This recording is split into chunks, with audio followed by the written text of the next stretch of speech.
Всем привет еще раз. Мы пришли покушать у моря. В кафе «Дача», наша любимая. Сейчас будем заходить уже. Такое кафе. Тут есть уличные столики, но, конечно, зимой не посидишь за ними.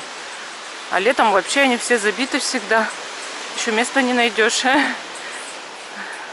Если вы хотите тихого отдыха, приезжайте на море зимой. А если хотите в толпе, то летом все удобно. Сейчас зайдем в наше любимое кафе, покушаем.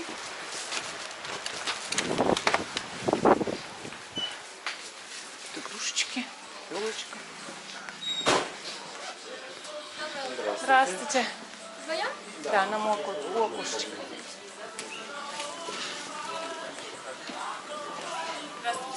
Здравствуйте.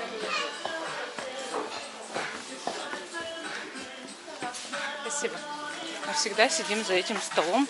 Причем никогда не говорим, за какой нас стол посадить. А это просто воля случая. Но мы всегда сидим или здесь, или за следующим. Вот. Вот такой вид из окна. Вот такое кафе. Море «Дача» называется. Меню. Есть диетическое меню. Даже диабетическое написано, да? Вот. А есть простое. Тут даже есть от шеф-повара. Сейчас выберем что-нибудь вегетарианское. И будем кушать. Чаек. Ризотто, тут паста, все есть.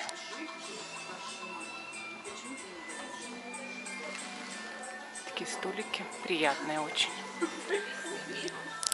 Вот мы заказали пиде с грибами. Это чисто для вегетарианцев очень хорошая такая турецкая пицца. И чай, травы и мед. Вот такой завтрак. Ну, как завтрак, обед уже. Обед. Замечательно. Ну, это же Толя. Спасибо, до свидания.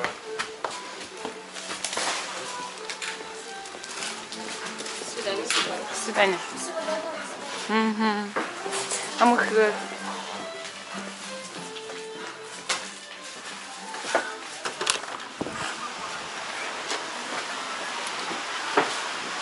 Она давно у нее, да.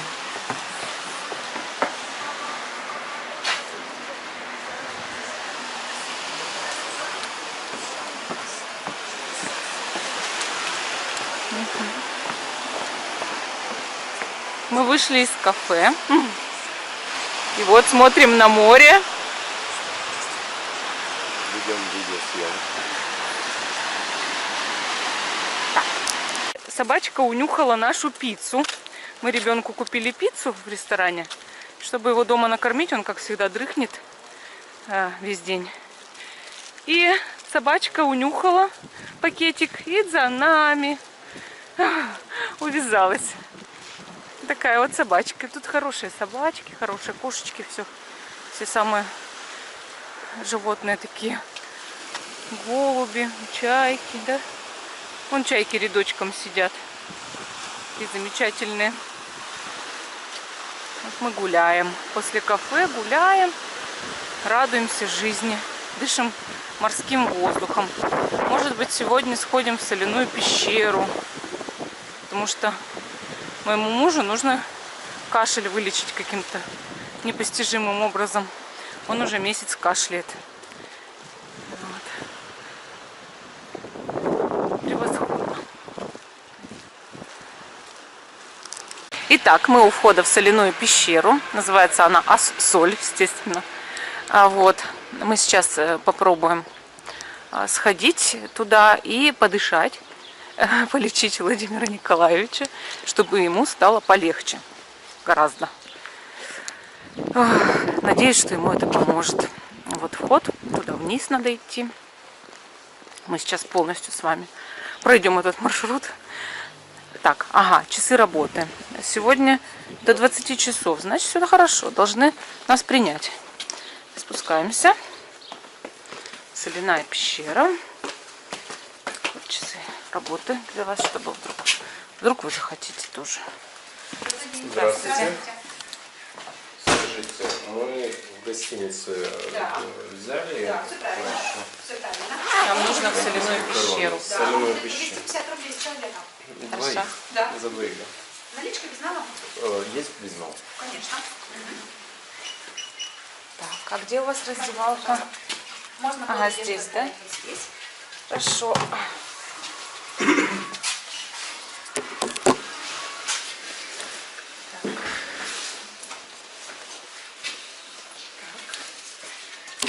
Извиняюсь. Не, надо шапочку положить. Так, пойдем. Одевайте, пожалуйста, бахилки. Вот там Бахилки. корзиночки. Выше, выше, выше. Вот где-то голубенькая корзиночка. Нет, нет, на стеночке. Вот вы ее увидите сейчас. Все есть, увидел. Можете обувь снять, можете одеть на обувь. Как вам будет удобно? Ну, наверное, на обувь. Хорошо.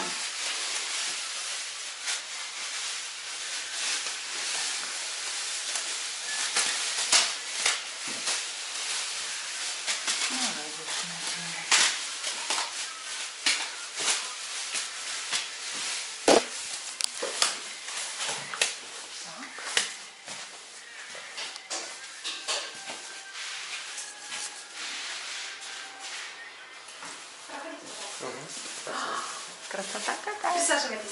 Я вам сейчас включу музыку, запущу аппарат. Спасибо большое. Ух ты! Здорово. Здесь есть Wi-Fi. Даже Wi-Fi есть. Да, есть Wi-Fi, можете подключиться. Да, спасибо большое. Спасибо большое. Ой. Я был в подобной соляной пещере, но не настолько хорошо оформленной, в Карпатских горах, возле курорта лечебницы Трусковец. Есть такой поселок, Сходница называется. И вот мы с друзьями в отеле Санта-Мария. У них тут своя соляная пещера, очень хорошая, достаточно хорошая. Тоже вот посещали Здорово. процедуры. Ну и понравилось тебе, эффект был от лечения, от Ну, того, что ты посещал? Мы тогда ехали отдохнуть, подышать горным воздухом. Ну, как бы это шло вторичные процедуры. Не было таких проблем со здоровьем, чтобы... Чтобы почувствовать, что вот конкретно разительный эффект бы был, да? Все включили. подачу Ух свою. ты! Вот соль, видишь? Дымок пошел. Ну все, будем дышать. Мы решили, что завтра Владимир Николаевич опять сюда придет с ребеночком, с нашим, с моим. И опять покажет и ему тоже, как вот здесь вот красиво. И мы тоже... Ой, и они тоже тут опять посидят, чтобы ему вторую процедуру сделать у моря. Что мы завтра уже отсюда уезжаем. Чтобы он хотя бы 2 процедуры прошел. Но вообще в Калининграде тоже есть соляные пещеры. Одна находится на Ленинском проспекте, там рядом с Ленинским проспектом, недалеко от нас, где мы живем, там. И, ну, за мостом за эстакадным. И я думаю, что, может быть, если ему понравится эффект от этой пещеры, он еще на такую процедуру сходит, чтобы вылечиться. Потому что я чувствую, что очень сильно насыщен воздух солью. Мне прям даже сначала при первом эффекте ноздри пощипало. Вот тут вот прям на этом, видите, соль? Прям полностью на полу соль, все в соли. Мне нравится такая интересная процедура. Я думаю, что ему должно это все помочь. Вот. Ну, пока сидим, можно поговорить. Владимир Николаевич, расскажите, а в Индии есть соляные пещеры? Вы вот жили в Индии у нас? И там есть что-нибудь подобное вообще? Возможно, есть в каких-то очень дорогих отелях, но подобного вот в таком простом обиходе не встречал. То есть Я это знаю, только на курортах можно, да, встретить? какие-то все-таки отели должны иметь солевую пещеру, у них должна быть как бы включена в тот перечень оздоровительных процедур, услуг, которые предлагаются отелем. Знаю, есть в Гоа финская, русская баня. Тоже на дровах вроде бы говорят. Но я там не был. Ребята как-то хотели съездить вот просто ради интереса. Но вполне достаточно комфортные там температуры, чтобы обходиться без бани. Иногда бывает жарко и воздух хороший. Соленое море, океан. Аравийское море. И в принципе в сауне, в бане не было особой потребности. Ну и весной в Индии, март, апрель, май, самый жаркий период, самый жаркий сезон. У детей, у индусских детей летние каникулы начинаются в начале апреля и заканчиваются в конце мая. Перед сезоном дождей. Когда уже идет сезон дождей, начинается сезон дождей, температура немножко падает и вполне комфортно можно учиться. Поэтому у них, как у нас, нет таких летних каникул. У них понятие летние каникулы это апрель-май. Ну, самое так как жаркие. Конечно, вот в школе посиди, когда на улице 50 градусов, да? Да, там нет кондиционеров, но там есть вентиляторы, которые крепятся к потолку и которые немножко вдувают. И в принципе помещение обустроены так, что можно открыть окна и пребывать под свежим ветерком. Там достаточно грамотно многие школы построены, продумана планировка. Ну, вообще, вот, конечно, я про Индию почитала, поузнавала и понимаю, вот насколько масштаб, да, в России живет 148 миллионов человек, у нас холодно. Но это правда. Даже Калининград уж насколько теплый, сейчас зима, на улице плюс 6, плюс 8 градусов, январь, да. На юге есть еще потеплее места, но мы вот самая западная точка. Есть у нас и самые южные точки, да, в России. Есть Владивосток, естественно, это все понятно. Но большинство территории Российской Федерации, хоть это и самая большая страна, находится в некотором, ну, нехорошем климате, холодно, да. Конечно, климат для нас в Индии, допустим, очень жаркий. Это правда, но есть север Индии, где довольно приятный климат, и там нет такого, чтобы был там сильный там снег. Конечно, кое-где в горах выпадает, но на большинстве территорий Индии довольно комфортный климат, да. Чаще там именно жарко. И я осознала масштаб. В Индии живет 1,2 миллиарда человек. Это на миллиард минимум, больше, чем в России, на миллиард. Больше того, я скажу, 70% из них вегетарианцы. Вот представьте, допустим, 800 тысяч вегетарианцев в одной стране. Ой, миллионов, простите, миллионов, 800 миллионов. Если взять всю Европу, всю Россию и прибавить друг другу, и то столько человек не выйдет. И я понимаю, вот многие говорят о вреде вегетарианства, о том, что вегетарианство противоположно природе человека. На самом деле, если в какой-то одной стране в этом мире живет 800 миллионов вегетарианцев, о чем вообще речь? И я начинаю понимать, вот вообще, в принципе, насколько в России мало людей и насколько в других странах, вот есть страны густонаселенные. Вот Владимир был в Индии, да, жил там сколько-то. Владимир, ты привык потом, вот ты же жил, допустим, изначально, да, в Одессе. Там, конечно, густо населено, в Одессе сколько-то там, 1 200 000, да, живет, по-моему, или 1,5. Около миллиона вне сезон, до 2 миллионов город расширяется в летний сезон. Ну, вроде как большой город, да, вроде как там много должно быть народу. Но когда ты, наверное, приехал в Индию, у тебя было другое уже ощущение того, сколько это на самом деле густо, когда много народу. Потому что ты, наверное, потом приехал в Одессу и подумал, что там вообще никого нет. Если сравнивать Гоа, то там, в принципе, нет такого большого количества людей. Но это и поселки. Вполне комфортно, да. Пляжный Гоа – это поселки. Там Арамболь, там... Арамболь, Мандре, Морджем, север Гоа, если мы рассматриваем. Югоа там более такой комфортный отельный отдых, но меньше тусовок. То есть те, кто любит в спокойствии отдыхать, едут в Южный Гоа. Сам город Пернем, вот, столица Гоа, не такой уже и большой. Но если брать Бангалор, вот город, в который я ездил, который я проезжал, 26 миллионов там живет. было добраться из Гоа в Путапарти. Путапарти — это деревня в штате Андхра-Прадеш. Там находится ашрам Сай-Бабы, основной ашрам Сай-Бабы.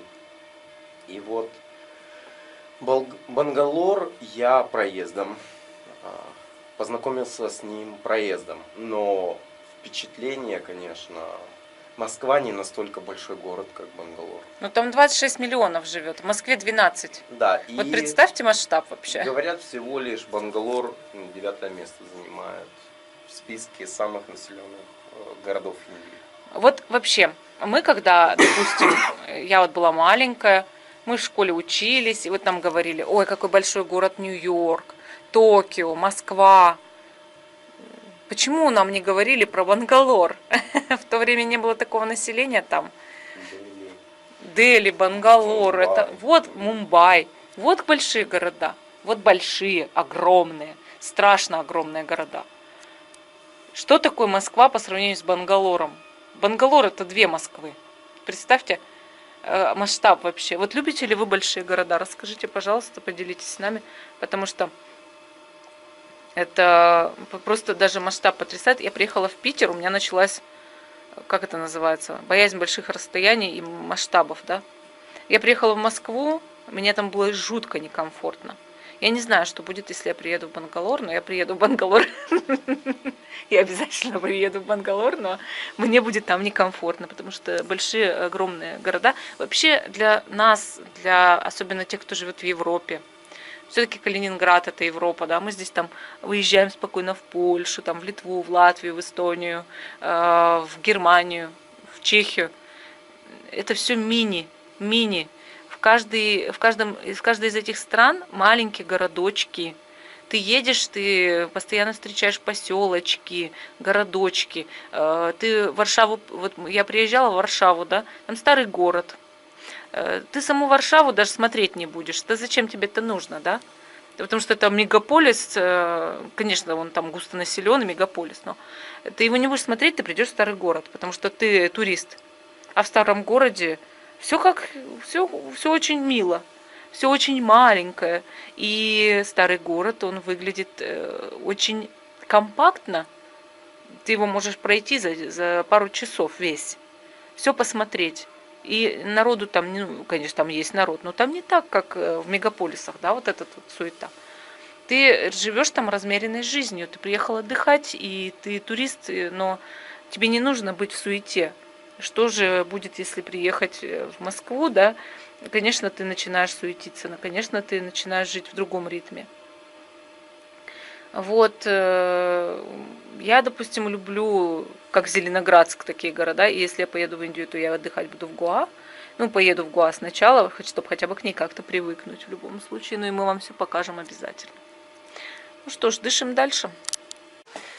Все, спасибо, мы сходили на сеанс, он длится 40 минут, и начинается каждый час, там, допустим, в час, в 2, в 3, вот так вот. Нам все очень понравилось. Мы подышали, нам хорошо стало. А вот это внешний вид нашего отеля. Да, это наш отель, как раз вот там балкончик наш. Все у нас классно. И мы пошли сейчас в наш номер. Будем радоваться жизни дальше. И вы присоединяйтесь к нам. Радость жизни — это замечательно.